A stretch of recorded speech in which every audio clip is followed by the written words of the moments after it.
खामगावपासून नजीक असलेल्या जनतानगर मातनी येथे एका 30 वर्षीय तरुणाचा मृतदेह संशयास्पद स्थितीत आढळला आहे।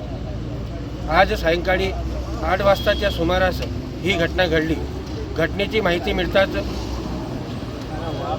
मृतकाचे नातेवाईक, फॉरेन्सिक टीम तसेच पोलीस स्टेशनचे कर्मचारी घटनास्थळी दाखल झाले।